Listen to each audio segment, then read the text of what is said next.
Johannes Brahms and his Symphony No. 1 in C minor. I don't think there was ever a piece more anticipated and wanted than when Brahms premiered his first symphony. The first bar of the piece is unlike any symphony that had been done before. You have this unrelenting C that's repeated in the timpani, the contrabassoon, and in the basses. And that unrelentingness drives what's happening around it. The other instruments of the orchestra are moving in half steps, contrary motion, trying to sort out what's going on. And it really creates an atmosphere of disturbia, in my opinion. But it doesn't last forever. He finally finds himself on the chord. He gives us some sustained notes in the woodwinds and pizzicatos, which will be used throughout the symphony. And then when he finally starts the 6/8 theme, it's energetic, it's not frantic, it's not particularly happy, but it is something that drives and grabs your attention. It's a fantastic first movement, the ending of which has this wonderful chord swell and come back and end with a nice button pitz. The second movement is, in my opinion, completely introspective, where the first movement might have been influenced by outside sources. The second movement comes straight from in Brahms out. And I think it is his first showing of how melodies just sort of happen. They, of course, don't just happen. He thought long and hard on how to do his melodies, but the end result is that you think it's seamless and it's as easy as breathing. And that's that first section of the second movement. And when that section returns and he adds a violin solo to it, we see the true genius of Brahms, especially as he begins to extend the range of the solo violin. And it peaks all the way to the end of the last chord with a nice arpeggio that goes all the way up. The third movement is again of that introspective nature. Nature, as I just said, it's like a walk outside.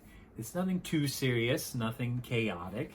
Just a nice light romp, maybe in the woods, in the high grass. This wonderful pizzicato in the lower strings. A wonderful use of different time signatures when Brahms switches from 2/4 to 6/8. Again, something that you don't need to know is happening, but happens in a way that you're unaware and feels natural. My favorite is just how the movement ends. There's this wonderful figure that the cellos and basses play. Be-da-dum. And I love the simplicity in that as chords are being held over them. It's just sort of coming back into oneself. You've given this gift and now, be-da-dum. That's all I have to say. The fourth movement is much more like the first and could not be any more different than the second and third. Again, the seriousness is back, and already in the first 5 seconds, Brahms has asked the orchestra to go from its quietest to its loudest. He's planted the germ that is going to be the great hymn-like theme that everyone knows in the first bar and a half. And he's again given us back to this uncertainty of how things are going to go. There's this plodding pizzicato figure, the pizzicato's return that were in the first movement, in this last movement, and sort of this undulating sound. It's quite exciting. And then finally, out of nowhere in that beginning, we get this horn call,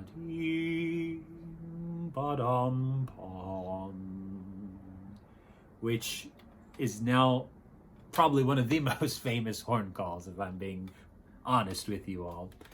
But it sets up something remarkable that happens as we go into G major, and the theme that many people will be coming to the concert for finally appears in its true form.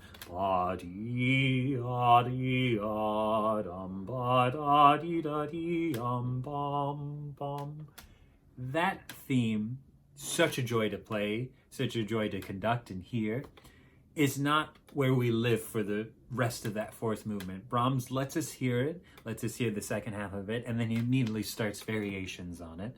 He starts going back to the elements of the other movements, this high range, low range, going back and forth. He has this wonderful trick of having the low instruments go up and the high instruments go down so that they meet in the middle and pass. And one of the things to watch out for, listen to, is the return of the horn call, now supported by the rest of the brass instruments. And that is our signal that we're coming to the end of the movement. And Brahms lets us get a little bit faster, a little bit happier. The range again increases in many of the instruments. They're playing at their highest range, and we finally end on these wonderful C major chords. It's a truly thrilling close to a fantastic symphony, and I can't wait for you to join us on November 19th when we perform it.